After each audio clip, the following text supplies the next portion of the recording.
এই যে আজ আমি নিয়ে এসেছি আপনাদের জন্য একটি মজার রান্না, পাঙ্গাস মাছ, চেরি টমেটো দিয়ে পাঙ্গাস মাছ রান্না। এভাবে আপনারা যদি রান্না করে একদিন না খেয়ে দেখেন তাহলে আপনাদের জীবনটাই বৃথা। মানে এত মজার। তবে এই মজার রান্নাটা পেতে হলে আমার রেসিপিটা আপনাদেরকে ফলো করতে হবে। কি এই রান্না করবেন তো এখনই ঝটপট এই একটা মাছ কিনে এনে এইভাবে রান্নাটা সেরে ফেলুন। দেখবেন সবাই আপনার এই রান্নার প্রশংসায় পঞ্চমুখ থাকবে। তো আর এই তখন আপনাদের ইচ্ছে হবে যে প্রতিদিনই এই মাছটা খাই। তো যাই হোক, আর দেরি না করে এই বাজার থেকে মাছটা কিনে এনে এইভাবে রান্না করুন। আর এই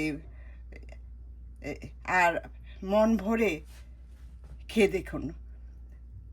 তো আর আপনাদের জন্য আমার রয়ে গেল, দিয়ে দিলাম আমি ভালোবাসা অবিরাম। আর এই এই আইটেমটা এই আমাকে অনেকেই রিকোয়েস্ট করেছিল এই আইটেমটা দেওয়ার জন্য। তো যাই হোক, আমি দিয়ে দিলাম। তো আপনারা আমার এই রেসিপিটা ফলো করবেন, নিজেরাও করবেন এবং আপনাদের বন্ধু বান্ধব সবার মাঝে শেয়ার করে দিবেন। তো আবার এরকম এই এরকম কোনো ভিডিও নিয়ে আবার আপনাদের মাঝে হাজির হব।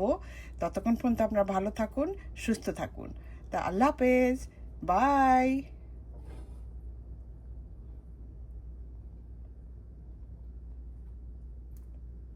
কেন অনেকে আমার কাছে জানতে চেয়েছেন যে আমি ভিনেগার দিয়ে কিভাবে ধুই, তো আবার কোন ভিনেগারটা ইউজ করি।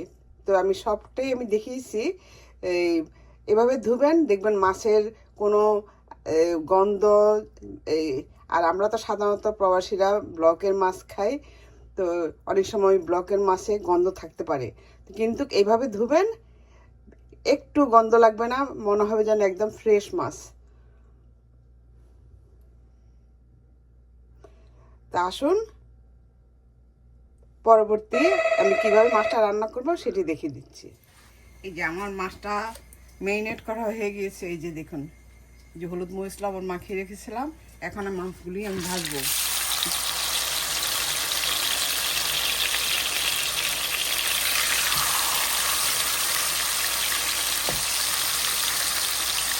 এইভাবে এই পাঙ্গাস মাছটা ভেজে রান্না করলে খেতে খুবই ভালো লাগে। আপনি এইভাবে করে একবার দেখতে পারেন। আর আমার এই আইটেমটা রিকোয়েস্টে আমি আবার করে দেখাচ্ছি, রিকোয়েস্টে করছি আর কি। এখন মাছটা এক পিট কিছুটা হয়ে গেলে পর তারপরে আমি উল্টিয়ে দেবো। আমার এক পিট হয়ে গিয়েছে, আমি এখন উল্টিয়ে দিচ্ছি মাছটাকে। এই যে দেখুন, আমি কতটুকু ভেজেছি দেখে বুঝতে পারছেন।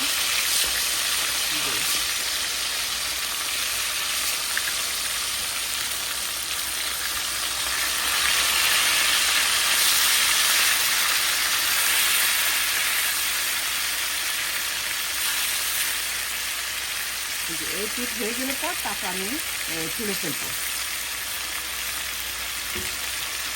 এই যে মাছের আমার অপপিঠও হয়ে গিয়েছে। এখন আমি এটাকে একটা প্লেটে একটা বাটির মধ্যে তুলে নিচ্ছি।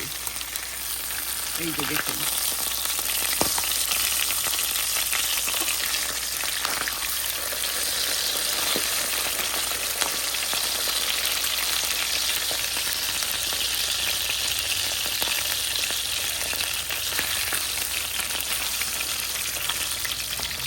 খুব সাবধানে তুলতে হবে।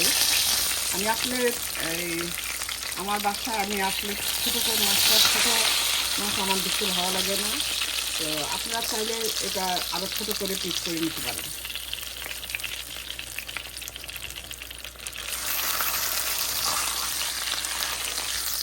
এই যে হয়ে গেল আমার মাছ ভাজা। এই যে এখানে আমি 1 টেবিল চামচ আমি সরিষার তেল দিয়েছি। আমি সরিষার তেল দিয়েই রান্না করছি। আপনারা চাইলে সয়াবিন দিয়েও করে নিতে পারেন। আমার কাছে সরিষার তেল দিয়ে করলে ভালো লাগে। এখন আমি আর তেল দিব না। দেখেন মাছ থেকে তেল উঠেছে কিছু। তো এখন আমি পেঁয়াজ কুচি দিয়ে দিচ্ছি।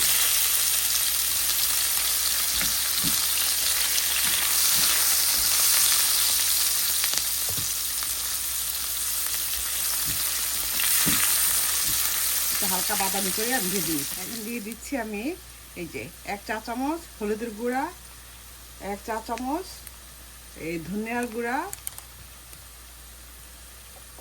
তারপর দিয়ে দিচ্ছি 1/2 চা চামচ মরিচের গুঁড়া। এই ঝালটা আপনাদের পছন্দ মতো আপনারা দিয়ে নেবেন, কারণ যে যতটুকু ঝাল খেতে চান সেই পরিমাণ ঝাল দিয়ে দেবেন। আর আমি দিয়ে দিচ্ছি এই যে বাটিতে আমি এই হলুদ মরিচ লবণ দিয়ে মাখিয়ে রেখেছিলাম, সেইটা ধুয়ে আমি পানিটা দিয়ে দিলাম।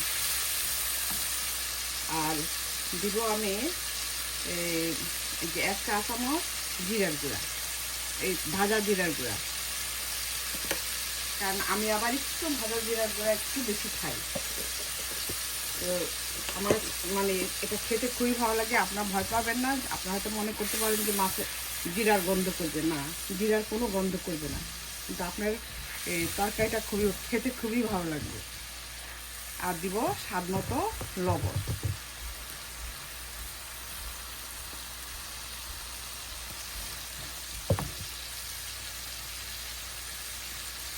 আর দিচ্ছি একটু এক টেবিল চামচ রসুন বাটা।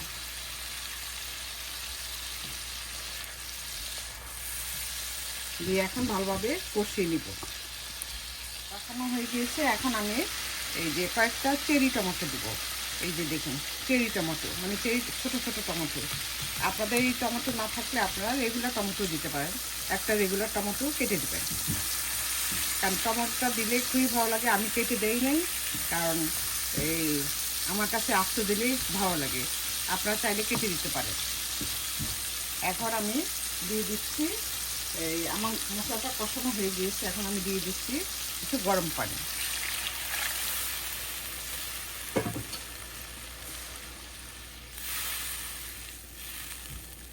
এখন এটা ফুটে উঠলে পর আমি মাছগুলি দিয়ে দিব।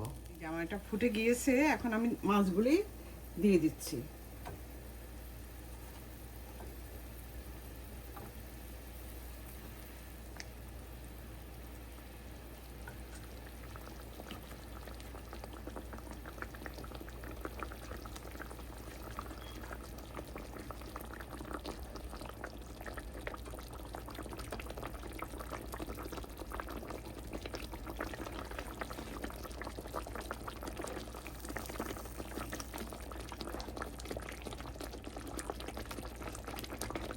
এখন এই ঝোলটা কিছুটা টেনে আসা পর্যন্ত আমি এটা রান্না করব। রান্নাটা প্রায় হয়ে গিয়েছে। আমি এখন দিয়ে দিচ্ছি কয়েকটা কাঁচামরিচ।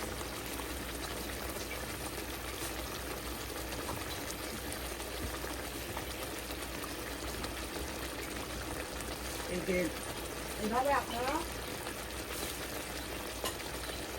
আপনারা রান্না করে খেয়ে দেখবেন, আপনাদের কাছে খুবই ভালো লাগবে। আর এই যে দিয়ে দিচ্ছি এই কিছু ধনেপাতা কুচি।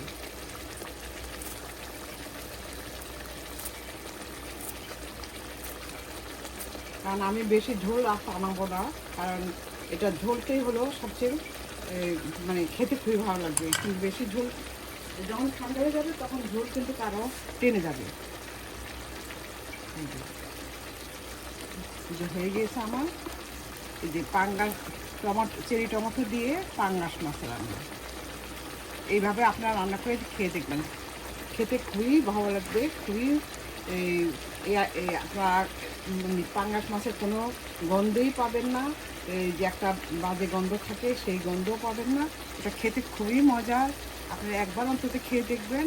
কারণ যারাই আমার বাসায় খেয়েছে ওরা তো খুবই পছন্দ করে খেয়েছে। তো অনেকের ওদের রিকোয়েস্টে আমি আবার পেজে আমি এই রান্নাটা দিয়ে দিলাম। তা আপনারাও এটা দেখে নেবেন, আপনাদের কাছেও ভালো লাগবে যে আমি চুলাটা নিভিয়ে দিচ্ছি। এই কারণ আমি কিন্তু দেখুন তৈল বেশি দেই নাই। এভাবে আপনারা রান্না করে খেয়ে দেখেন। আর এখন আমি একটা ডিশে নিয়ে নিচ্ছি।